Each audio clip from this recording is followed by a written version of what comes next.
Mwenyezi Mungu Subhanahu wa Ta'ala anamtengeneza mwanadamu. Mwanadamu bado yumo katika masnuati Allah, matengenezo ya Mungu Subhanahu wa Ta'ala. Mimi katika kuangalia Mungu ameumba viumbe wote, malaika, maruhani, majini na wengine kama kwamba hawa amewaumba, amewaachia, basi wamekwisha. Lakini ama huyu mwanadamu, kiumbe ambaye anaitwa mwanadamu, huyu Mungu bado kasasa mwachia naye. Kwa sababu nilitafuta katika Qur'ani nikapata ile sura moja iko katika suratul Qiyama, yasema Mwenyezi Mungu asema ayahsabul insanu an yutraka suda, hivi anadhani mwanadamu kuachwa bure? Mwanadamu hawezi kuachwa bure. Manake mwanadamu yumo ndani ya masnuati Allah, ndani ya matengenezo ya Mungu. Mungu kiumbe huyu hajamuacha mpaka amwingize Firdaus, ndio basi sasa ndio amwacha pale. Kwa maana hiyo ndugu zanguni, kuna kitu kinaitwa nuru.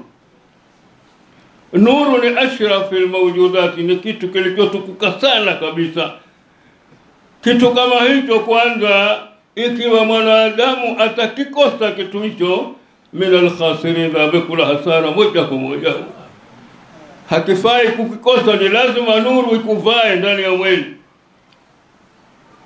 Hakifai, manake ni kitu ashrafi, kimetukuka sana kuliko dunia wa mafiha na vilivyomo ndani yake. Sasa Mungu anapotaka kumtengeneza kiumbe wake mwanadamu, anamtengeneza kwa twarika hizi. Kuna twarika, nitaizungumza hiyo twarika namna ilivyo. Halafu anamtengeneza kwa ibada hizi za kitwarika. Na ibada zote za kitwarika zitaanzia majumba ya kitwarika, zitaanzia misikitini kwanza. Majumba ya kitwarika, misikitini, mazawia, majabali, lakini itaanzia kwenye majumba, kwenye misikiti. Kwa hiyo mwanadamu Mungu anapomtengeneza, basi anamtengeneza kwa ibada. Ibada ya kwanza ni swala. Ndiyo ibada ya kwanza ambayo Mungu atataka kumtengeneza mwanadamu. Ndiyo ibada ya kwanza hiyo swala. Katika ibada zilizozungukwa na ibada za kitwarika, basi ibada ya kwanza ni swala. Sasa anapofanya ile swala na kuswali vizuri, basi Mwenyezi Mungu Subhanahu wa Ta'ala kwa vitabu vya wanazuoni wetu wa salafia na khalafia, vile akitawaza au akioga majanaba, akiosha majandisi, basi huwa kuna uchafu Mwenyezi Mungu anautoa. Maneno haya nimepata kwenye vitabu vya salafia na khalafia. Ule uchafu unazoka kwenye anamil, kwenye ncha za vidole. Kwa wale watu ambao wanaitwa mawalia, watu kila ahla al-basair, watu wenye macho ya kuona ndani, manake mawali wanauona uchafu ule unatoka.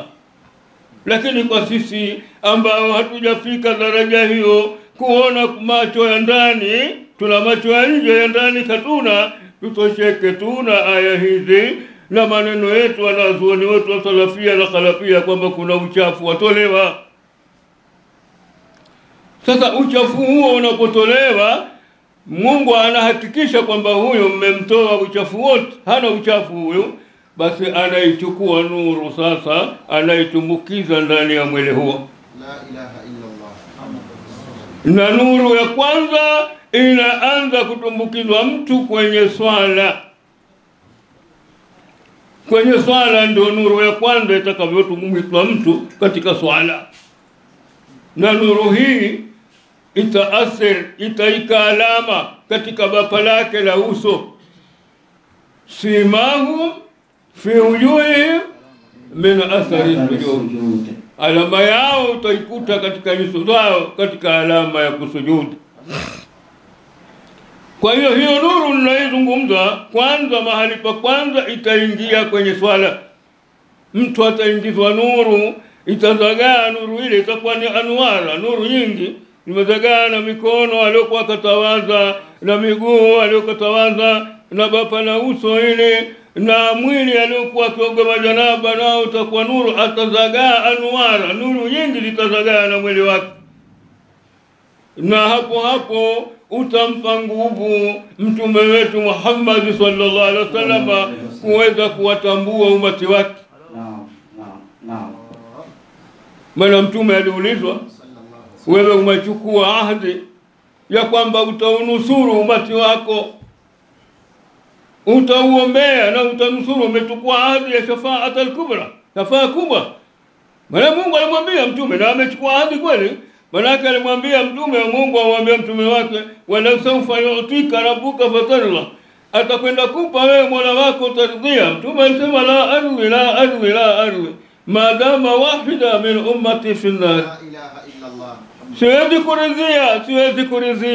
kuridhia mmoja katika umati wangu yumo motoni, mimi siwezi kuridhia.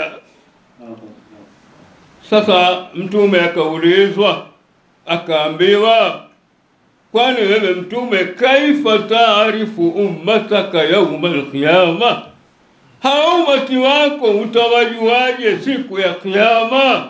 Alama yao ni ipi ambayo itakufahamisha wewe kama hawa ndio umati wangu, ndio umati wa Muhammad huu? Mtume akatoa alama, akasema watakuwa ni ghurran muhajjalina min athari alwuduh. Manake wale mabapa yao ya uso yatakuwa yanatoa nuru, mikono inatoa nuru, miguu inatoa nuru, kichwa mahali moto mlimopita maji mule moto wa nuru. Sasa mtume sallallahu alaihi wasallam atawatambua kwa alama hiyo watu wana nuru. Basi hata kama hiyo aya ikija, wamtaazu al-yawma ayyuhal mujrimun, lakini mtume atakuwa amekwisha watambua siku nyingi umatiwe, kwa sababu wana nuru ya swala, wana nuru ya kutawadha udhu na kuoga majanaba viungo vile, wana nuru katika mabapa yao ya uso, fima hum fi ujuhihim min athari sujud. Basi mtume wakati wa kutaka kuwaombea umati wake atawapambanua wale wenye nuru, wewe kaa kando, wewe kaa kando, wewe kaa kando, wewe kaa kando. Hawajua manake wana nuru. Waliobaki hawana nuru, nyuso nyeusi hawana nuru. Mungu asema kaannama ughshiyat wujuhuhum qit'an min al-layli muzlima inna lillahi wa inna ilayhi raji'un. فكأنما أوضعت وجوههم قطعا من الليل مظلما, sema Mwenyezi Mungu, kama kwamba zimevishwa nyuso zao qit'an min al-layli, kipande cha usiku, muzlima, lenye giza, nyuso nyeusi. Sasa hapo utawaona hao. Mtume asema hawa sio umati wangu, umati wangu ni hawa walio na nuru, hawa ndio umati wangu, hawa sio umati wangu. Kumbe ni umati wake, ni umati wake, lakini hawakuzivaa ibada hizi za kitwarika, hawakuswali, hawakwenda na ibada za kitwarika wakapata nuru. Hili ndio tatizo limetokea. Sasa mtu atafikia mahali ana nuru ile ya tauhidi tu basi, yalmau fi qalbihi, na metameta kwenye moyo wake. Unaudhibillahi min dhalika, nuru ambayo imebaki hiyo tu. Atakuja adhibiwa na Mungu achomwe, lakini hiyo ndio itakokuja mtoa hiyo nuru hiyo ya tauhid. Lakini hawa walio na nuru zimezagaa, wameswali, wamevaa ibada za kisawasawa, hawa moja kwa moja peponi, hawaingii motoni. Huyo alina nuru ya tauhid ambaye hakufanya ibada, pana hatari ya kuingia motoni. Lakini itakuja mtoa ile nuru ya tauhid iliyomo katika kalbi, moyo wake, ambayo yalmau na metameta mule katika kalbi, moyo wake. Kwa hiyo ndugu zanguni, katika kwenda na huo ufalme wa Qur'ani wa Mtume Muhammad, ambao na sisi pia tumepewa ufalme huo, nimesema naanza kuizungumza hiyo nuru kwanza. Allahu nuru samawati wal ardi, Mungu asema Mungu ni mwenye kuzitia nuru mbingu 7 na ardhi 7, amezitia nuru. Sasa nuru ni kitu muhimu kwa mwanadamu. Ikiwa Mungu mwenyewe mbingu kazitia nuru na ardhi, nuru ni kitu muhimu kwa. Lakini Mungu alisema yahdillahu linurihi man yasha, atamuongoza Mwenyezi Mungu kwa nuru yake yule atakayemtaka. Maanake ni yule atakayetaka kufuata ibada hizi za twarika, kuanzia kwenye swala, halafu na ibada nyingine zote za kitwarika, Mungu akamtoa uchafu wake katika ibada za swala na nyingine, na akamvisha nuru hizi na akamuingiza firdaus. Kwa hiyo Mungu yahdillah, atamuongoza Mungu man yasha, yule atakayemtaka katika ajali. Aliyekuwa hataki kuyavaa haya na kuyafanya haya, basi atabaki tuna hiyo nuru ya tauhidi, lakini pana hatari ya kuingia motoni alafu ndio atatolewa. Kwa hiyo ndugu zangu, ni kama nilivyozungumza kwamba nitaizungumza hii nuru ambayo ndio ashraf, ni kitu kitukufu sana ambacho kinaingia katika hizi ibada. Hizi ibada zote za kitwarika tunazozifanya ndio ibada zinazoingizwa nuru zote, lakini itaanza katika swala. Swala ndio pale pa kwanza, na kila mtwarika, kila ambaye ni mtwarika lazima aanze kuswali kwanza. Ndio ibada ya kwanza inapoanzia hapo, kuswali. Na hapa penye swala, ndugu zanguni, tupaangalie kwa makini. Swala tuswalini, tumetulizana sana. Tulizana ufanye ibada ya swala, pana uzito mkubwa hapa penye swala. Ndio maana katika mizunguko ya huo ufalme wa Qur'ani ya Mtume nimeitaka nuru. Lakini nuru hii yatembea katika mzunguko wa ibada zote za kitwarika, lakini itaanzia katika swala, kuingizwa mtu nuru pale. Sasa hapa kwenye swala kwanza tupaangalieni kwa makini sana. Mtume asema atakaposwali mwanamume swala yake na akaitimiza sawasawa swala yake, basi analetewa picha ile ya swala yake, inakuwa ni baydau musfira, ni nyeupe yenye kutoa mwanga wa nuru. Kaiswali vizuri swala hiyo.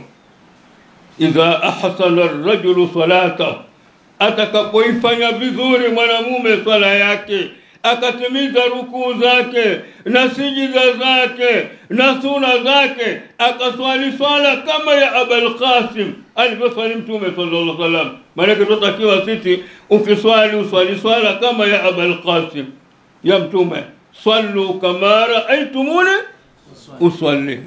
Swalini kama ambavyo mnaniona mimi Mtume na swali. Wanazuoni wetu wa salafia na khalafia wakaongeza neno jingine katika huko kuswali, wakasema au swalini salata muwaddi', swala ya mtu mwenye kuaga. Uswali swala ya Abul Qasim au swali swala ya muwaddi', swala ya mtu mwenye kuaga. Mtu mwenye kuaga ni upi?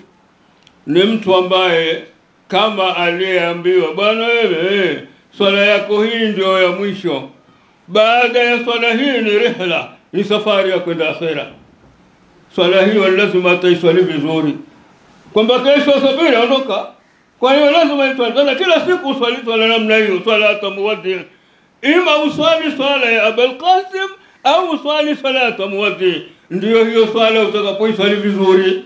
Kinyume cha hivyo utafuruga swala wewe, na hapa pana mtihani mkubwa kwenye swala hapa.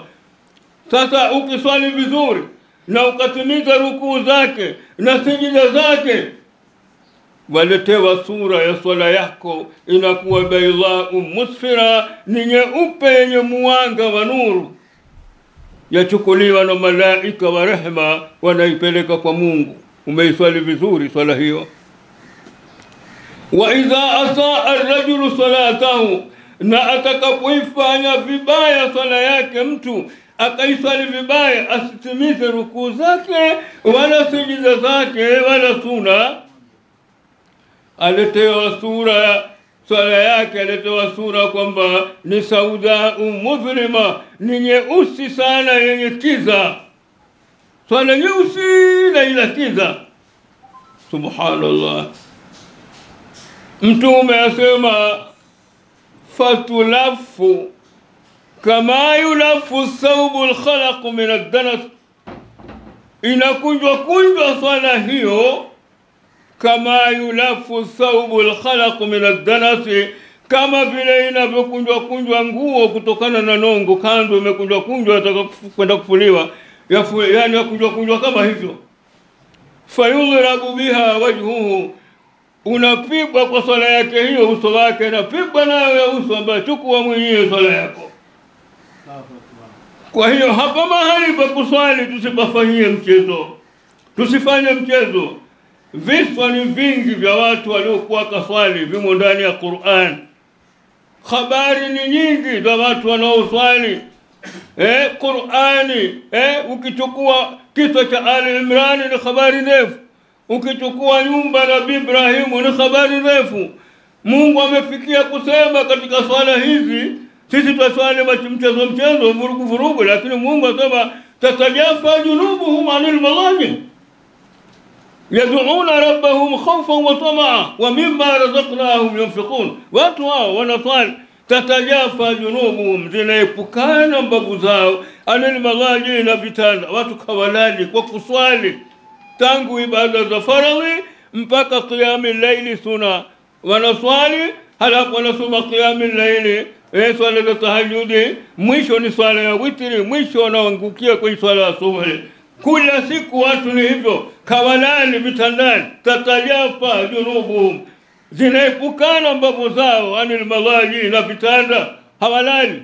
Yad'una rabbahum khawfan wa tama'a, wanamuomba Bwana wao kwa kumuogopa na kutumaini rehema zake. Wa mimma razaqnahum yunfiquna, na walivyopewa na Mungu wanavitoa. Sisi na watu hao tuko wapi ya Rabbil Alamin? Hebu tujiangalie swala zetu sisi na swala za watu hao, tuko wapi? Basi ni watu wengi, siwezi zungumza zote, nimezungumza tu mukhtasari, lakini ni nyingi sana. Kifupi hapa penye ibada za swala, hebu tutulizane. Manake Mungu akitaka mtengeneza mwanadamu, basi anamtengeneza kwa hizi ibada za kitwarika zote. Na ibada ya kwanza atakaoanza kutengenezwa ni ibada ya swala.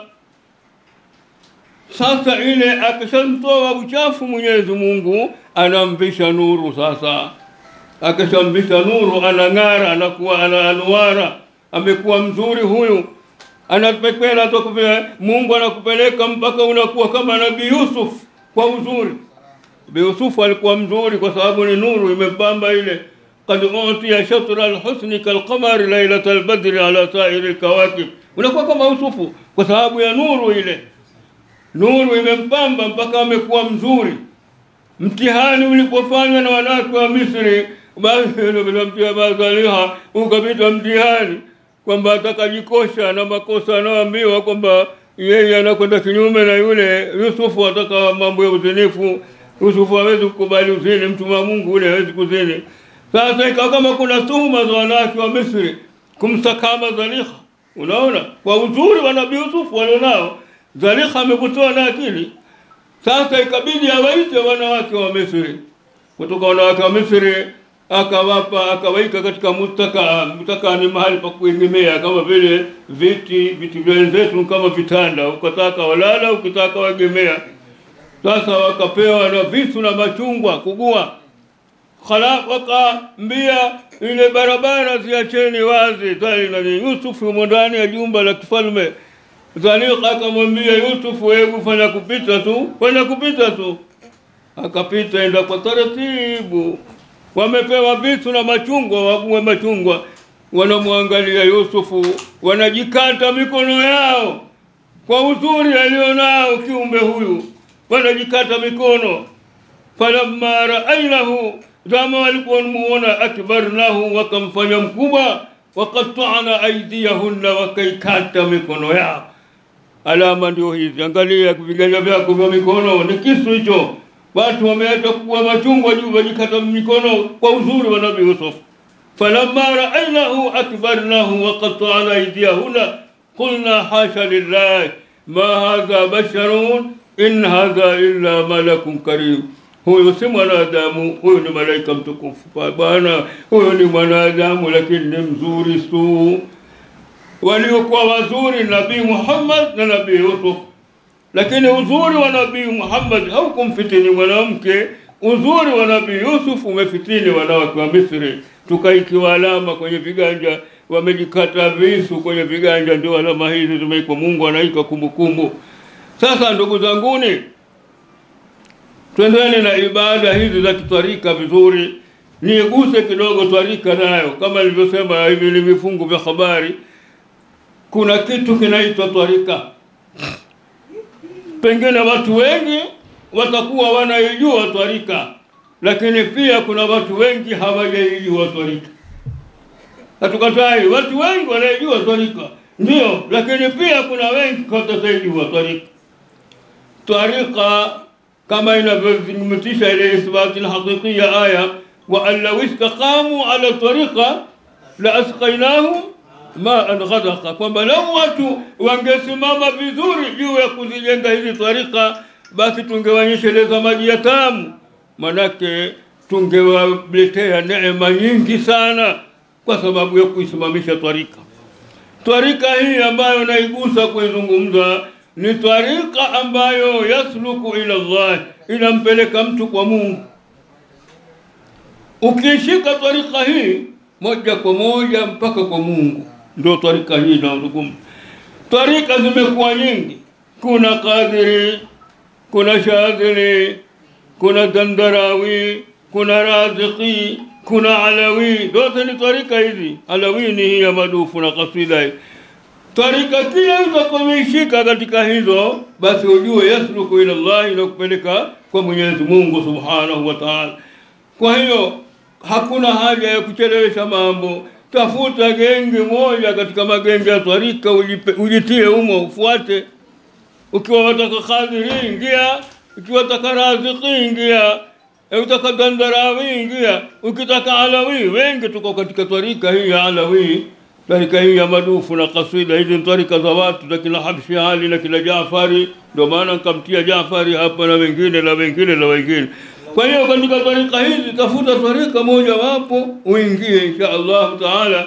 Mwenyezi Mungu anaweza kukutengenezea akhira yako ikawa nzuri, kwa sababu twarika zimebebwa na mabwana watukufu hawa. Na pia katika kuizungumza hiyo twarika kuna kitu kinaitwa kilma. Kuna kilma maalum kinachowakusanya watu katika ibada za kitwarika, na huo ndio ufalme wa Qur'ani wa Mtume Muhammad, ndio huo. Kuna kilma maalum ambacho kinawakusanya watu katika ibada za kitwarika. Kilma chenyewe kinaitwa la ilaha illa Allah Muhammadur Rasulullah. Hutokubaliwa kuingia katika twarika mpaka useme kilma hiki, la ilaha illa Allah Muhammadur Rasulullah. Angalia, kilma hiki ni kikubwa sana. Mungu kakiita kalimatu tauhid. Hiki ni kilma cha tauhid. Mtu utakubaliwa wewe kuingia katika ibada za twarika, lazima ufaane na kilma hiki cha tauhid, useme la ilaha illa Allah Muhammadur Rasulullah. Halafu Mungu kakiita kalimatu da'wa, kilma cha da'wa, kilma cha kuwaita watu kuja kwa Mungu, ndio kilma hiki cha la ilaha illa Allah Muhammadur Rasulullah. Halafu Mungu kakiita kalimatullahi hiya al-ulya, kilma tamko la Mungu hili ambalo liwe juu. Tamko hili halikaliwi juu na kitu kingine, ya'lu wala yu'la alayhi, laka juu halikaliwi juu na kitu kingine. Halafu kilma hiki Mungu kakiita kalimatun tayyiba. Kalimatun tayyiba kashajaratin tayyiba asluha sabitun wa far'uha fi samai tu'ti kulaha kulla hin bi'idhni rabbiha wa yadribu Allahu al-amthala lin-nasi wallahu bikulli shay'in alim. Kakiita Mungu kalimatun tayyiba kwamba ni tamko zuri sana. Kashajaratin tayyiba ambalo amelifananisha kama mti mzuri. Hebu tutafuteni hapa duniani miti mizuri yenye kuzaa matunda. Mimi nimeona mmoja wapo ni shajaratul nakhli, ni mtende. Mtende ni mti mmoja katika miti mizuri. Mti huu umebarikiwa. Mungu amekuweka mti huu bara la Arabuni, ndiko kuliko na miti hii mitende, na matunda yake mazuri sana. Ukila tende wala utafurahi. Na wale Waarabu wanafanya vyakula kabisa tende. Tende ni matunda, ni chakula Mungu alichokibariki, amekiika bara la Arabuni tende zile, lakini na sisi pia zaletwa humu zikatufikia. Kwa hiyo tufananishe kama huu mtende manake. Sasa unaposema hiyo la ilaha illa Allah Muhammadur Rasulullah ambalo nitamko zuri hilo, basi pia umeleta mti uliokuwa mzuri kwa kusema tamko hilo la ilaha illa Allah Muhammadur Rasulullah ambaye tamko zuri. Ni kama ulieleta mti au uliopanda mti mzuri sana, kama vile mti wenyewe mtende, ambao mtende huo asluha thabitu, shina lake limetulizana katika